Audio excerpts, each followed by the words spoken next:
Today, we're diving into one of the most profound spiritual conversations ever recorded, the Bhagavad Gita.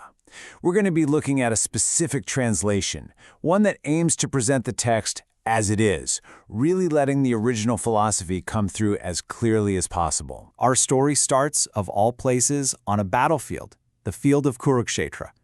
But this isn't really a story about war strategy. It's about a moment of intense, raw human crisis. You've got this great warrior, Arjuna. He's at the absolute peak of his game, ready for the battle of a lifetime, but then he looks across the field, sees who he has to fight, and he just breaks down completely. And that's really the question that kicks this whole thing off. What could possibly shatter a hero like that? See, the real battle here isn't the one with swords and arrows. It's the one raging inside Arjuna's own heart. And his despair?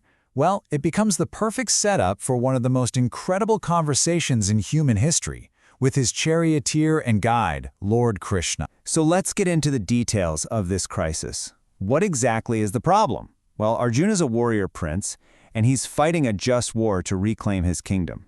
Simple enough, right? But the thing is, the army on the other side, it's not some random enemy. It's his own family. I mean, just imagine it. He looks out and sees his own teachers, the men who taught him how to fight. He sees his grandfathers, his uncles, his cousins, all lined up, ready to kill him and be killed by him. He's totally paralyzed by this awful dilemma. To win the kingdom, he has to destroy his own bloodline. The text calls this feeling material compassion, this overwhelming grief for the physical, family relationships he's about to shatter. And he thinks, there's no way this isn't a sin. And that's it. He literally throws down his legendary bow, the Gandiva. He slumps down in his chariot and turns to Krishna, who's acting as his driver, and just says, I can't, I won't fight. This is his moment of total surrender, not to the enemy, but to his own confusion and grief. And it's here, at his lowest point, that he finally asks for help. Okay, so this is where Krishna's response just changes the game. He takes Arjuna's very personal, very specific crisis and zooms all the way out.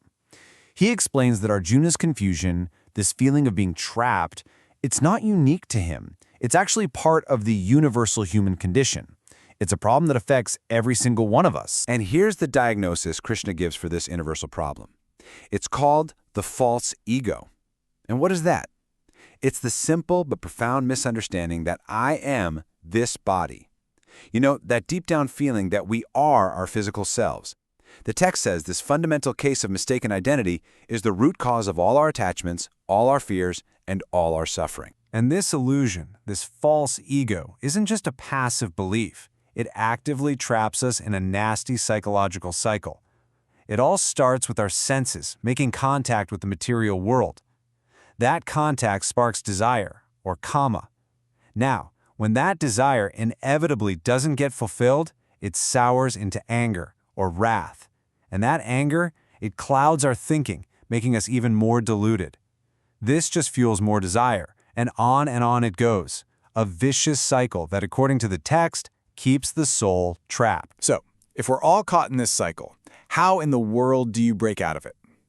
Well, Krishna's very first instruction is a complete and total reframing of our identity.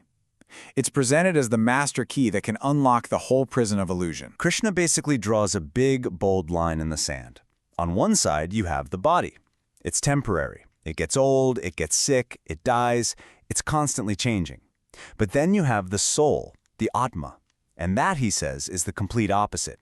It's eternal, it was never born, it will never die, it's full of knowledge, and it is unchanging. The real you. And here's this amazing analogy that makes the idea of reincarnation so clear. The text compares the soul moving from one body to the next to just changing your clothes. You take off the old worn-out outfit and put on a new one. The person wearing the clothes, the soul, doesn't change. It's the same person, just in a different set of garments. So this all leads to a really mind-blowing point for Arjuna. The real self, the soul, is literally indestructible. Krishna is telling him, look, even if you destroy the bodies of your grandfather and your teacher on the battlefield, you cannot even touch their true eternal selves. And this one idea is meant to just cut right through all of Arjuna's grief and fear. Okay, so knowing you're an eternal soul is a pretty big revelation. But what do you do with that information? How are you supposed to live your life now? And what's fascinating is that Krishna doesn't tell Arjuna to drop everything and go live in a cave. Not at all. He reveals a way to act right here in the world, but without getting tangled up in the consequences. And this path was called Karma Yoga. You can think of it as the art of working wisely. You still do your duty, whether you're a warrior, a parent, a programmer, whatever, but you learn to detach yourself from the fruits of your labor. You're not working frantically for the win or terrified of the loss. The focus shifts. The action itself, done as a duty and for a higher purpose, becomes the meditation. This table really breaks it down for us. According to the Gita, your motivation, your why is everything. So if you're working just for your own enjoyment, for the paycheck, for the praise, the text says you stay bound by the results, good or bad. But if you shift your motivation to simply doing your duty without attachment, like in Karma Yoga, you start to find freedom. And then there's a third level, Bhakti Yoga, where your work becomes an offering of love and devotion. And that, it says, is the path to the ultimate goal. I love this analogy. It's from the scriptures and it's so perfect. It pictures the heart as a tree. And on this tree are two birds. One bird, that's us, the individual soul, is busy trying to eat the fruits of the tree. Trying to enjoy the material world. Some fruits are sweet, some are bitter. And the other bird?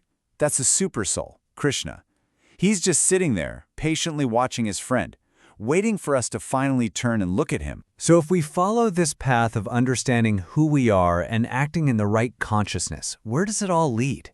What is the final destination of this whole incredible spiritual journey? The ultimate goal is called moksha, which means liberation. Now, according to this text, this isn't about just ceasing to exist or disappearing into some void. No, it's defined as freedom from the pain and confusion of material life. It's about reawakening our pure, original, spiritual consciousness and finally getting off the roller coaster of birth and death. And while the Gita talks about different spiritual paths, this interpretation really concludes that Bhakti Yoga, the path of pure, loving devotion, is the most direct and the highest path of all. It's seen as the culmination of everything else, where knowledge and action are infused with love. So it all funnels down to one single, supreme goal. It's not just about escaping suffering in this world. It's about returning home, to a spiritual abode, a place from which the text says you never have to come back to this cycle of material existence again. And after all the philosophy, all the explanations of the soul and action in the universe, Krishna brings it all home with this final, clear instruction. He essentially says, here's the secret. Just always think of me. Become my devotee. Offer your love to me. If you are completely absorbed in me, you will, for sure, come to me. It's that direct. In the end, Arjuna does pick up his bow. He agrees to fight, but he's a changed man. He's not fighting for a kingdom anymore or out of anger. He's fighting as a matter of duty, with this new, profound consciousness of the eternal self and the supreme. And so, the text uses one warrior's crisis on one ancient battlefield to pose a timeless question to every single one of us. What is the real purpose behind what we do every day?